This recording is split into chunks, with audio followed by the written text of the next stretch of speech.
Let me welcome you all to this session on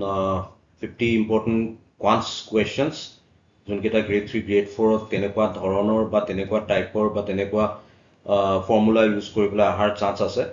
তাৰে প্ৰথম 10টা কুৱেশ্যন মই অলৰেডি আপলোড কৰিছোঁ। এতিয়া আজি আমি নেক্সট 10টা কুৱেশ্যন চাওঁ।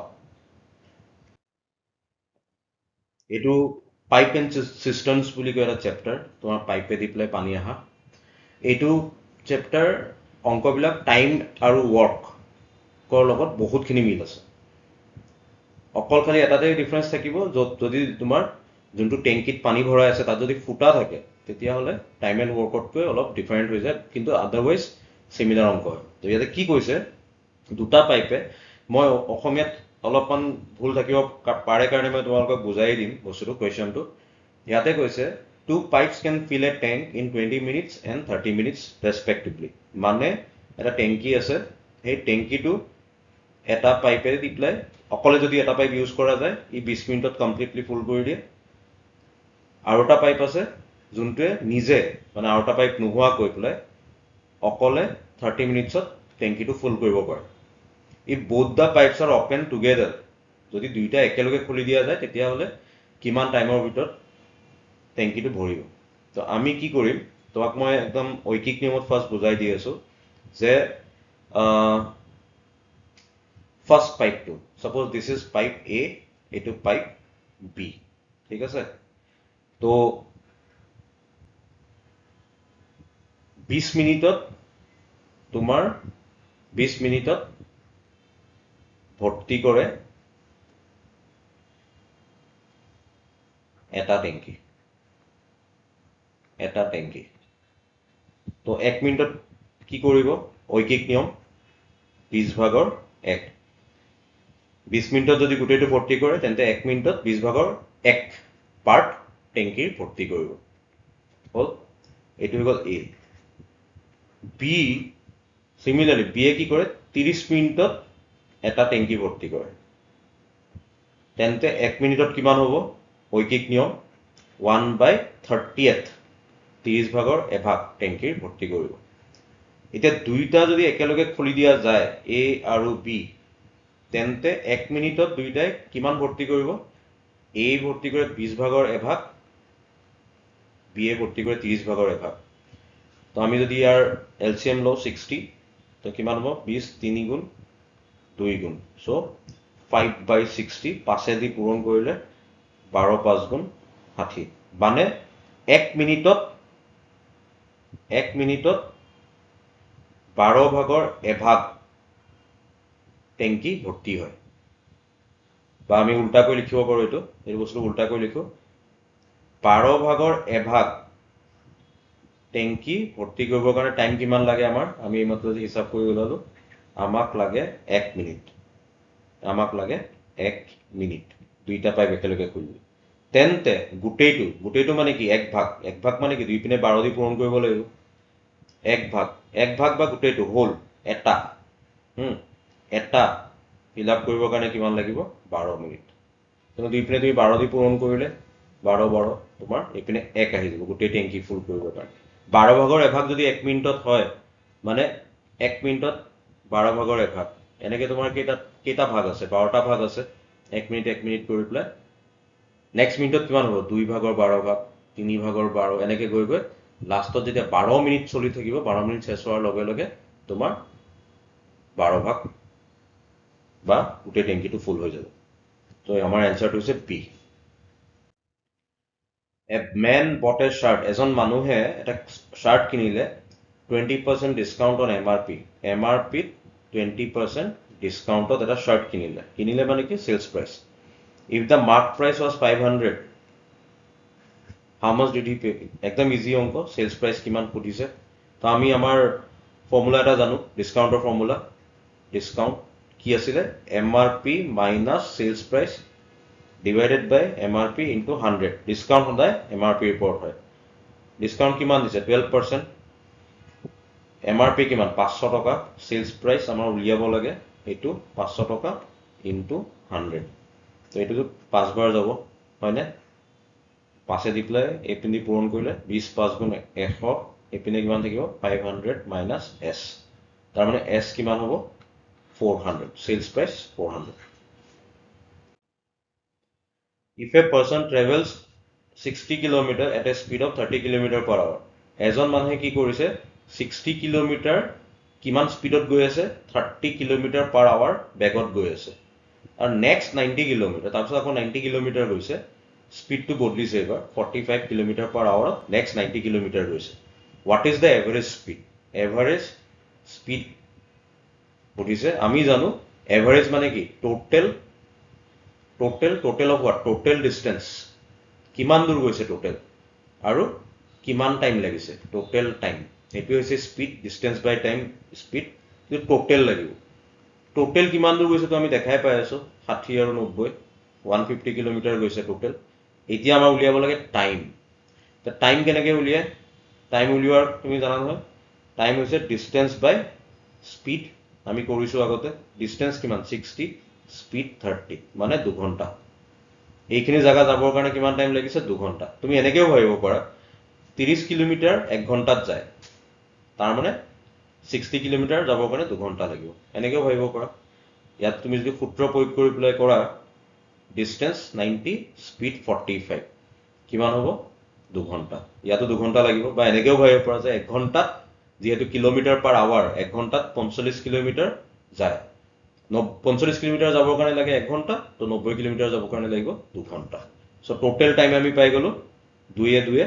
4 ঘন্টা ওপৰত কি আছে কিলোমিটাৰ তলত আছে আৱাৰ তো আমি যদি এতিয়া 4 3 গুণ 12 12 30 থাকিলে 4 7 গুণ 28 আৰু এইটো হ'ব answer option B The ratio of present age of A and B is 5:7 মানে ইয়াৰ বয়স 5x আমি যেতিয়া ৰেশিও আতৰ কৰো আমি কি কৰো x লগাই দিও after 6 years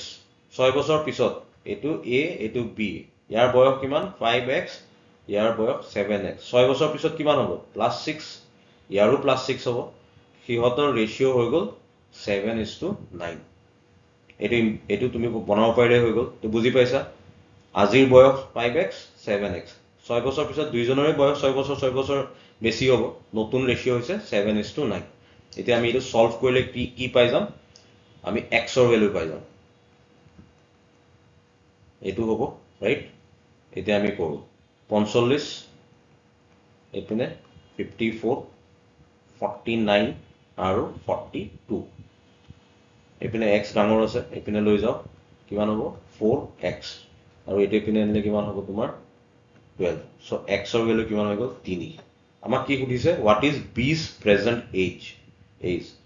so 7 into 3 21 a person borrows 10,000 rupees 10,000 টকা ধাৰে ললে rate of interest 10% rate of interest 10% how much money will he need to pay at the end of 3 years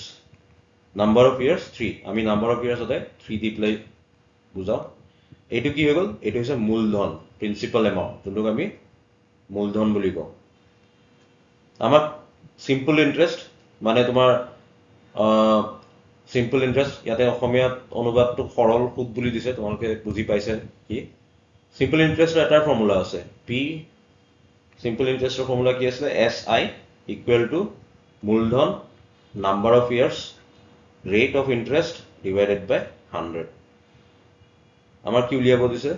how much money will he need to pay প্ৰথমতে আমি কিমান interest amount কিমান হৈছে এটো চাও সুদ এমাউন্টটো 10,000 তো হৈ গল তোমাৰ প্ৰিন্সিপাল কিমান বছৰ কাৰণে দিছিলে 3 r কিমান 10 divided by 100 0 0 0 0 ইয়াৰ পৰা আমি কিমান পাই আছো 3000 সো 3000 টকা ইন্টাৰেস্ট দিব লাগিব তো ঘূৰাই দিব লগা যদি থাকে তেতিয়া মূলধনটো তো দিবই লাগিব ঘূৰাই পেলাই লগতে ইন্টাৰেস্টৰ এমাউন্টটো ঘূৰাই দিব লাগিব তো কিমান ঘূৰাই দিব লাগিব 13,000 টকা option B a rectangular garden rectangle মানে আয়ত garden has length 15 meter with 10 meter. What is the cost of the garden? Cost of fencing. যদি জেউৰা দিয়ে বা তোমাৰ ফেন্স দিয়ে তেতিয়াহ'লে টোটেল খৰচ কিমান পৰিব যদি ফেন্সিঙৰ খৰচ 25 টকা পাৰ মিটাৰ হয় তেতিয়াহ'লে খৰচ কিমান পৰিব টোটেল তো আমাৰ প্ৰথম কথা হৈছে আমি পৰিসীমা উলিয়াই লওঁ কিমান মিটাৰ আমি জেউৰা লগাব লাগিব আমি প্ৰথমতে সেইটো হিচাপ কৰোঁ তো তুমি আয়তৰ ক্ষেত্ৰত জানা পৰিসীমা বা তোমাৰ পেৰিমিটাৰ বুলি যোনটো কয় তাৰ ফৰ্মুলাটো হৈছে 2 into length plus breadth. Length কিমান 15 breadth 10 তো কিমান হৈ গ'ল 2 into 25 মানে 50 মিটাৰৰ আমাৰ জেউৰা লগাব লাগিব তো 1 মিটাৰত খৰচ কিমান হয় 25 টকা সো টোটেল খৰচ কিমান হ'ব 50 মিটাৰ লগাব লাগিব 25 টকা পাৰ মিটাৰ মানে 1250 rupees.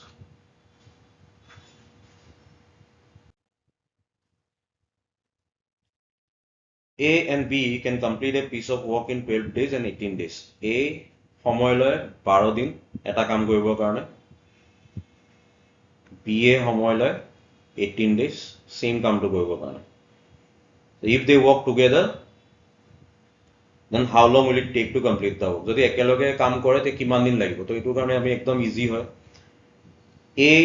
আমি প্ৰথমতে এদিনত কিমান কৰে উলিয়াই লওঁ এদিনত কোনে কিমান কৰে A কৰে 12 দিনত যদি এটা কাম কৰে মই আগৰ অংকটো দেখাইছো ঐকিক নিয়ম 12 দিনত যদি এটা কাম কৰে তেতিয়াহলে এদিনত কিমান কৰিব 12 ভাগৰ এভাগ কাম ই এদিনত কিমান কৰিব B এ 18 ভাগৰ এভাগ কাম দুইজনে যদি একেলগে কাম কৰে আমি ইনফেক্ট পাইপৰ এই প্ৰবলেমটো একেটাই পাইছিলো এতিয়া তোমাৰ 36 হৈছে এলসিএম 12 3 গুণ 36 18 2 গুণ 36 সো 36 ওপৰত হৈ গ'ল 5 মানে এদিনত এদিনত দুইজনে মিলি পেলাই ইমান কাম কৰে ইমান্থ অফ দা ওয়াৰ্ক যিমান কাম আছিলে তাৰ 36 ভাগৰ 5 ভাগ কমপ্লিট কৰে দুইজনে এদিনত তো তেওঁলোকে এটো যদি উল্টা কৰি লিখা যে 36 ভাগৰ 5 ভাগ কাম অফ ওয়াৰ্ক কৰে এদিনত ওয়ান ডেট কৰে তেন্তে গোটেই কামটো কিমান দিনত কৰিব এটো উল্টা হৈ যাব 36/5 যোনটো এটো যোনটো পোৱা এটো উল্টা কৰি দিব লাগে ইমান ডেজ এতে তোমাৰ এনসার বিলাক কেটামান দশমিকটো আছে 7 5 গুণ 35 7.2 ডেজ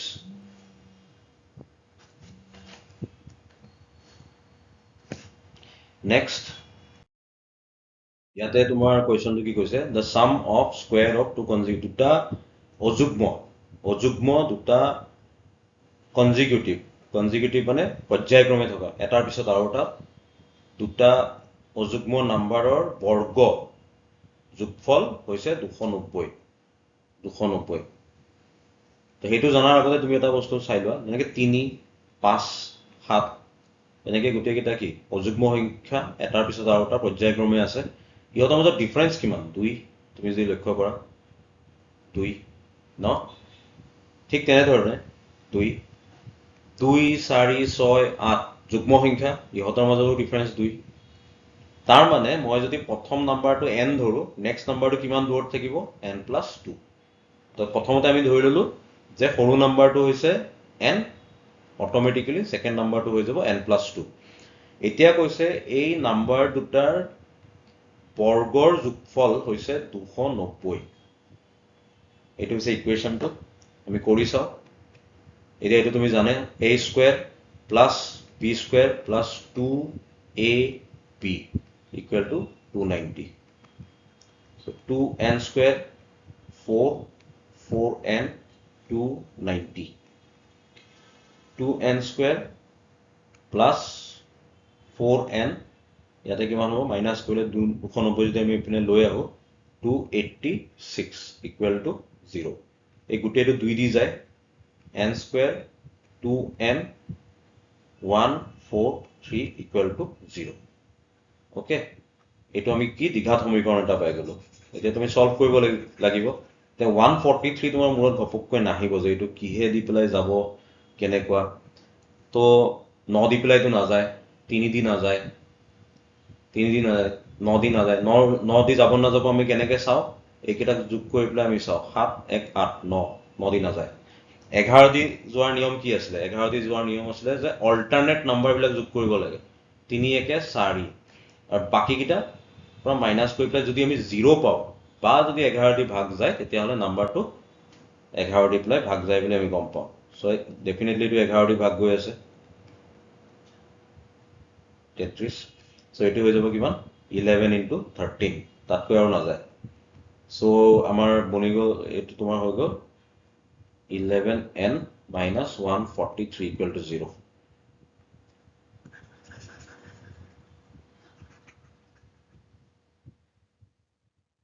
এতিয়া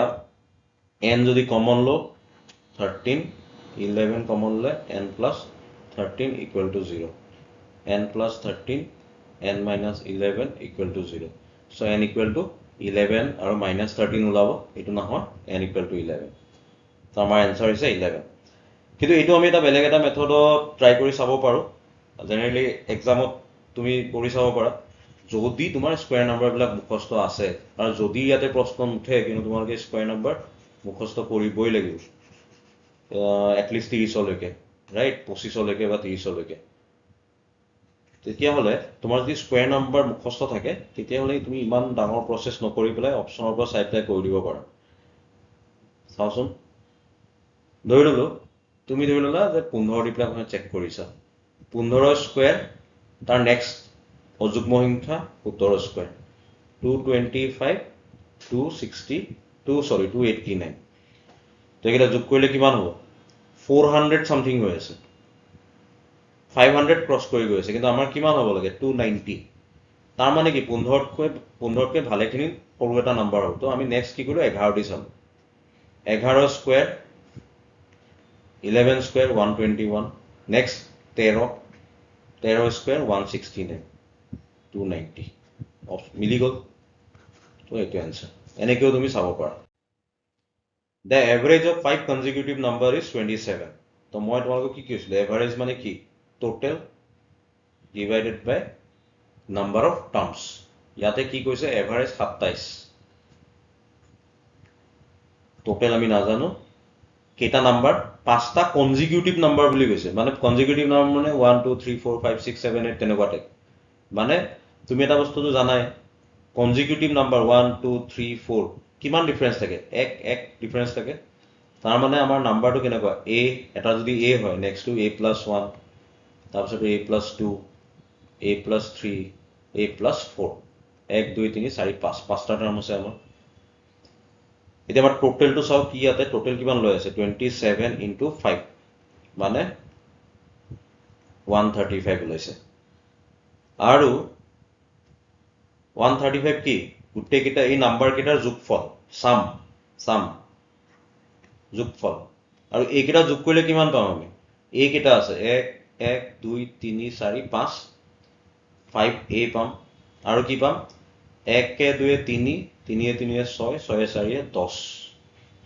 মানে আমি সেই নাম্বাৰ কেইটা এইকেইটা যদি যোগ